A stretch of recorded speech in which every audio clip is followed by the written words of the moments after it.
परिषदेत उपस्थित पाहुणे मंडळ यांचं मी मनापासून कौतुक करते की ते आपला वेळातला वेळ काढून इथे आले आणि माझ्यासमोर बसलेले माझे साधे भोळे कष्टाळू मन मिळावू जीवाला जीव देणारे माझे मायबाप खऱ्या अर्थाने ज्यांच्या संकल्पनेमधून हा कार्यक्रम होते. कदाचित ही जयंती साजरी करून आपल्याला इथे विचारांची माणसं उभा करायची आहे आणि आपला समाज जर पुढे न्यायचा असतील तर 5 गोष्टी खूप महत्त्वाच्या. पहिली गोष्ट जी आपल्या समाजाबद्दल आपल्या लोकांबद्दल आपल्याला बोलता आलं पाहिजे. नाही बोलता येत ना, ठीक आहे. दुसरी गोष्ट आपल्या समाजाबद्दल आपल्या लोकांबद्दल आपल्याला लिहिता आलं पाहिजे. नाही लिहिता येत ना, ठीक आहे. तिसरी गोष्ट आपल्या समाजाबद्दल आपल्या लोकांबद्दल आपल्याला रस्त्यावर उतरता आलं पाहिजे. नाही उतरता येत ना, ठीक आहे. चौथी गोष्ट जे आपल्या समाजामध्ये प्रामाणिकपणे माणसं काम करतात त्यांच्या पाठीशी आपल्याला उभं राहता आलं पाहिजे.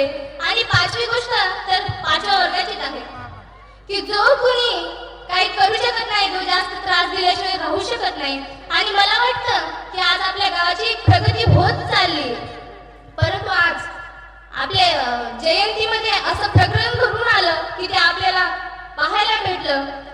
आज 6 लाख गावामध्ये जयंती साजरी केली जाते. किती? 6 लाख गावामध्ये. आणि एका गावाची वर्गणी 10,000 केली तर 6 लाख गुणिले 10,000 करा तर 600 कोटी रुपये होतात. मग माझ्यासारख्या एका मुलीला प्रश्न पडतो की एवढे सारे पैसे जर जमा होत असतील तर एवढे सारे पैसे दरवर्षी कुठे जात असतील? बघा, डीजे वाजवण्यावर माझा विरोध नाही, परंतु माझा विरोध या गोष्टीवर आहे की जे डीजे समोर दारू पिऊन लोक नसतात, नशा करून लोक नसतात, ती बिरसांची आवळा धुवू शकत नाही. खरं सांगते.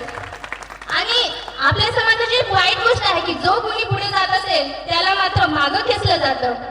म्हणून IPS विश्वास नांगरे पाटील सर म्हणतात हे जे खूप विचित्र आहे, ह्याच्याकडे लक्ष देऊ नका, हे नेहमी पुढे जाण्यावरच जळत असतं आणि मागे राहणारीची थट्टा करतं.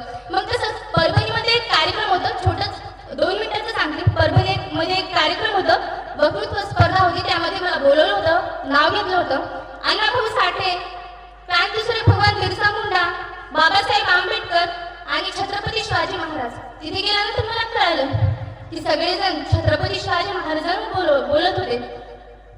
डॉक्टर बाबासाहेबांनी आपल्याला एवढं काही दिलं पण त्यांच्यावर कोणी बोललं नाही. तिथे गेले, तिथे बोलले, सगळ्यांना माझं आवडलं. त्यांना सांगितलं की जरी हा जन्म आपल्या आईने दिला असेल परंतु श्वासासाठी लागणारी भाकरी आणि पिण्यासाठी लागणारं पाणी हे डॉक्टर बाबासाहेब आंबेडकरांनी दिले. ते सर्वांना आवडलं.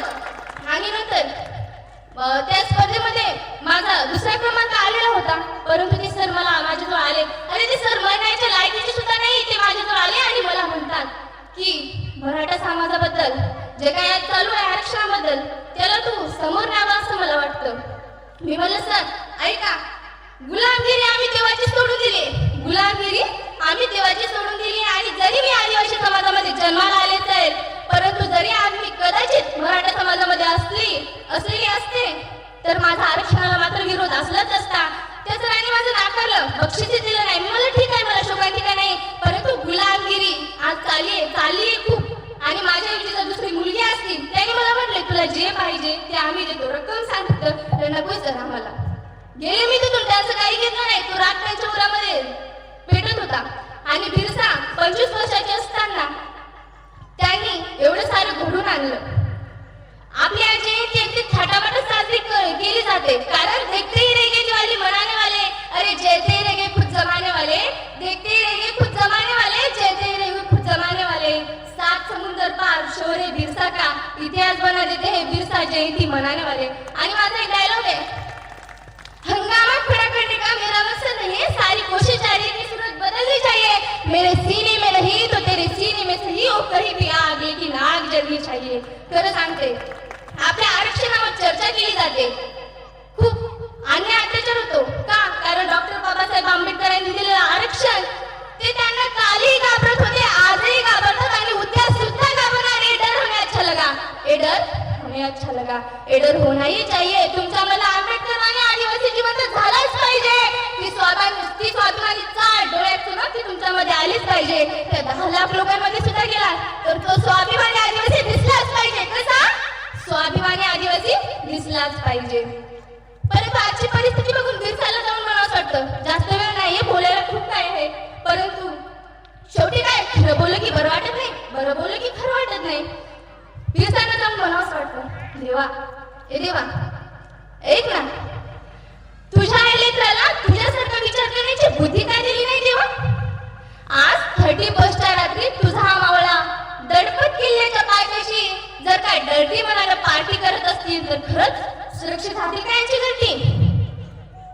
अगोदर ती तुझी लेकर पहाटे उठे, लढायला सुटे, तलवार सुटे, पण पिछे गाठ आहे तुझी लेकर उशिरा उठे, दारू प्यायला सुटे, गिलास कुठे पण पिछे गाठ.